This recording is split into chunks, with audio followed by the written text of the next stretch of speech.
ಜಯದೇವ ಹೃದ್ರೋಗ ಸಂಸ್ಥೆಯ ನಿರ್ದೇಶಕ ಆಗಿರುವಂತಹ ಡಾಕ್ಟರ್ ಮಂಜುನಾಥ್ ಅವರ ನಿರ್ಗಮನದ ಹಿನ್ನೆಲೆಯಲ್ಲಿ ಅವರನ್ನೇ ಮುಂದುವರಿಸಬೇಕು ಅನ್ನುವಂತಹ ಒತ್ತಡ ಹೆಚ್ಚಾಗಿದೆ. ಇದೇ ಹಿನ್ನೆಲೆಯಲ್ಲಿ ಸ್ವಯಂ ಪ್ರೇರಿತರಾಗಿ ಅಲ್ಲಿರುವಂತಹ ಸಿಬ್ಬಂದಿ ಮಂಜುನಾಥ್ ಅವರೇ ಮುಂದುವರಿಬೇಕು ಅನ್ನುವಂಥ ನಿಟ್ಟಿನಲ್ಲಿ ಜಾಗೃತಿ ಅಭಿಯಾನವನ್ನು ಮಾಡ್ತಾ ಇದ್ದಾರೆ. ಜಯದೇವ ಹೃದ್ರೋಗ ಸಂಸ್ಥೆ ನಿರ್ದೇಶಕ ಡಾಕ್ಟರ್ ಮಂಜುನಾಥ್ ನಿರ್ಗಮನದ ಹಿನ್ನೆಲೆಯಲ್ಲಿ ಮತ್ತೆ ಅವರನ್ನೇ ಮುಂದುವರಿಸುವಂತೆ ಸಾರ್ವಜನಿಕ ವಲಯದಲ್ಲೂ ಕೂಡ ಒತ್ತಡ ಹೆಚ್ಚಾಗಿರುವಂಥದ್ದು. ಆಸ್ಪತ್ರೆ ಮುಂಭಾಗದಲ್ಲಿ ಸ್ವಯಂ ಪ್ರೇರಿತರಾಗಿ ಜನಜಾಗೃತಿ ಅಭಿಯಾನ ನಡೀತಾ ಇದೆ. ರೋಗಿಗಳಿರ್ಬೋದು, ಪೋಷಕರಿರ್ಬೋದು, ಸಾರ್ವಜನಿಕರಿಗೆ ಗುಲಾಬಿಯನ್ನು ಕೊಟ್ಟು ಅಭಿಯಾನವನ್ನು ಮಾಡಲಾಗ್ತಾ ಇದೆ. ನಿರ್ದೇಶಕರ ಸ್ಥಾನದಲ್ಲಿ ಇನ್ನೂ 5 ವರ್ಷ ಮುಂದುವರಿಯಲಿ ಅಂತ ಸರ್ಕಾರಕ್ಕೆ ಮೂಲಕ ಆಗ್ರಹಿಸ್ತಾ ಇದ್ದಾರೆ. ಜನವರಿ 31ರಂದು ನಿರ್ದೇಶಕ ಸ್ಥಾನದಿಂದ ಕೆಳಗಿಳಿತಾ ಇದ್ದಾರೆ ಡಾಕ್ಟರ್ ಮಂಜುನಾಥ್. ಆಸ್ಪತ್ರೆಗೆ ಬರುವ ರೋಗಿಗಳು, ಪೋಷಕರು, ಸಾರ್ವಜನಿಕರಿಗೆ ಗುಲಾಬಿ ಕೊಟ್ಟು ಅಭಿಯಾನದ ಮೂಲಕ ಮಂಜುನಾಥ್ ಅವರೇ ಮುಂದುವರಿಬೇಕು ಅನ್ನುವಂಥ ನಿಟ್ಟಿನಲ್ಲಿ ಸಾರ್ವಜನಿಕ ವಲಯದಲ್ಲಿ ಸಿಬ್ಬಂದಿಗಳಲ್ಲಿ, ಅಲ್ಲಿ ಬರುವಂತಹ ರೋಗಿಗಳಲ್ಲಿ, ಬರುವಂತಹ ಪೋಷಕರು, ಸಾರ್ವಜನಿಕರಲ್ಲಿ ಅಭಿಪ್ರಾಯ ಒಮ್ಮತದಿಂದ ಕೂಡಿರುವುದರಿಂದಾಗಿ ಇದಕ್ಕೆ ಯಾವ ರೀತಿಯ ಒಂದು ಪ್ರತಿಕ್ರಿಯೆ ಸಿಕ್ಕತ್ತೆ ಅನ್ನೋದನ್ನು ಕಾದು ನೋಡಬೇಕಾಗುತ್ತೆ. ಜಯದೇವ ಆಸ್ಪತ್ರೆ ಕಟ್ಟಿ ಬೆಳೆಸೋದ್ರಲ್ಲಿ ಮಂಜುನಾಥ್ ಅವರ ಪರಿಶ್ರಮ ಅನ್ನೋದು ಬಹಳ ದೊಡ್ಡದು. ಬಡ ರೋಗಿಗಳ ಕಾಳಜಿ ಮಾಡ್ತಾ ಬಂದಿರುವ ಮಂಜುನಾಥ್ ಅವರ ಅವಶ್ಯಕತೆ ಇನ್ನೂ ಕೂಡ ಬೇಕಿದೆ. ಈ ನಿಟ್ಟಿನಲ್ಲಿ ನಿರ್ದೇಶಕ ಸ್ಥಾನದಲ್ಲಿ ಇನ್ನೂ 5 ವರ್ಷ ಮುಂದುವರಿಬೇಕು ಅನ್ನುವಂತಹ ಆಗ್ರಹ ಕೇಳಿಬಂದಿದೆ.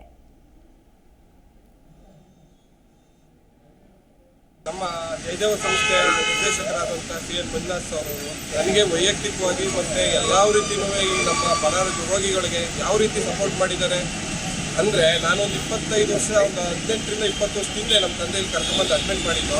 ನಾನು ಆವಾಗ ಸಾಮಾನ್ಯ ಆಟೋ ಚಾಲಕ, ರೈತರ ಮಗ, ಸಾಮಾನ್ಯ ಆಟೋ ಚಾಲಕ. ಒಂದು 45,000 ರೂಪಾಯಿ ಬಿಲ್ ಆಗಿತ್ತಂತು. ಅದನ್ನ ಅವ್ರ ಕಣ್ಣಲ್ಲಿ ಗುರುತಿಸಿ ನಮ್ಮ ಬಡಸ್ತಾನ ನೋಡಿ, ಎಲ್ಲ ನೋಡಿ ನಮಗೆ ಅವತ್ತಿಗೆ ನನಗೆ ನಾವು ಅಲ್ಲಿ ಅಷ್ಟು ಡಿಸ್ಕೌಂಟ್ ಕೊಡ್ತಾರೆ, ಈ ಮಟ್ಟಕ್ಕೆ ನಮ್ಗೆ ಇಲ್ಲಿಂದ ಆಚೆಗೆ ನಮ್ಮ ತಂದೆ ಗುರುಪಡಿಸಿ ಆಚೆಗೆ ಕಳಿಸ್ತಾರೆ ಅನ್ನೋದು ಸರ್ಕಾರಕ್ಕೆ ತಮ್ಮ ಆಗ್ರಹ ಏನು ಸರ್? ಸರ್ಕಾರಕ್ಕೆ ನನ್ನ ತಮ್ಮ ಆಗ್ರಹ ಏನು ಅಂದರೆ, ಮಿನಿಮಮ್ ಅಂದರೆ ಇನ್ನೂ ಒಂದು 5 ವರ್ಷ ಸಾರಿ ನಮ್ಮ ಸಾಹೇಬ್ರನ್ನ ಮುಂದುವರಿಸ್ಬೇಕು. ನಮ್ಮಂಥ 100 ಜನ ರೈತರ ಮಕ್ಕಳಿಗೆ, ಬಡ ಮಕ್ಕಳಿಗೆ, ಎಲ್ಲ ರೀತಿ ಜನಾಂಗಕ್ಕೂ ಇವು ಸೇವೆ ಸಲ್ಲಿಸಬೇಕು. ಅದಕ್ಕೆ ಸರ್ಕಾರ ಮನವಿ ಇದು ಮಾಡಿ ಮುಂದುವರಿಸ್ಬೇಕು ನಮ್ಮ ಸಾಹೇಬ್ರು ಅಂತೇಳಿ ನಾವು ಕೇಳ್ಕೊಳ್ತೀವಿ. ನಮ್ಮ ಜಯದೇವ ಸಂಸ್ಥೆಯ ನಿರ್ದೇಶಕರಾದಂಥ CN ಮಂಜುನಾಥ್ ಅವರು ನನಗೆ ವೈಯಕ್ತಿಕವಾಗಿ ಮತ್ತು ಎಲ್ಲ ರೀತಿಯೂ ಈ ನಮ್ಮ ಬಡ ರೋಗಿಗಳಿಗೆ ಯಾವ ರೀತಿ ಸಪೋರ್ಟ್ ಮಾಡಿದ್ದಾರೆ ಅಂದರೆ, ನಾನೊಂದು 25 ವರ್ಷ, ಒಂದು 18ರಿಂದ 20 ವರ್ಷದಿಂದ ನಮ್ಮ ತಂದೆಯಲ್ಲಿ ಕರ್ಕೊಂಡ್ಬಂದು ಅಡ್ಮಿಟ್ ಮಾಡಿದ್ದು. ನಾನು ಆವಾಗ ಸಾಮಾನ್ಯ ಆಟೋ ಚಾಲಕ, ರೈತರ ಮಗ, ಸಾಮಾನ್ಯ ಆಟೋ ಚಾಲಕ. ಒಂದು 45,000 ರೂಪಾಯಿ ಬಿಲ್ ಆಗಿತ್ತಂತು. ಅದನ್ನ ಅವ್ರ ಕಣ್ಣಲ್ಲಿ ಗುರುತಿಸಿ ನಮ್ಮ ಬಡಸ್ತಾನ ನೋಡಿ, ಎಲ್ಲ ನೋಡಿ ನಮಗೆ ಅವತ್ತಿಗೆ ನನಗೆ ನಾವು ಅಲ್ಲಿ ಅಷ್ಟು ಡಿಸ್ಕೌಂಟ್ ಕೊಡ್ತಾರೆ, ಈ ಮಟ್ಟಕ್ಕೆ ನಮ್ಗೆ ಇಲ್ಲಿಂದ ಆಚೆಗೆ ನಮ್ಮ ತಂದೆ ಗುರುಪಡಿಸಿ ಆಚೆಗೆ ಕಳಿಸ್ತಾರೆ ಅನ್ನೋದು ಸರ್ಕಾರಕ್ಕೆ ತಮ್ಮ ಆಗ್ರಹ ಏನು ಸರ್? ಸರ್ಕಾರಕ್ಕೆ ನನ್ನ ತಮ್ಮ ಆಗ್ರಹ ಏನು ಅಂದರೆ, ಮಿನಿಮಮ್ ಅಂದರೆ ಇನ್ನೂ ಒಂದು 5 ವರ್ಷ ಸಾರಿ ನಮ್ಮ ಸಾಹೇಬ್ರನ್ನ ಮುಂದುವರಿಸ್ಬೇಕು.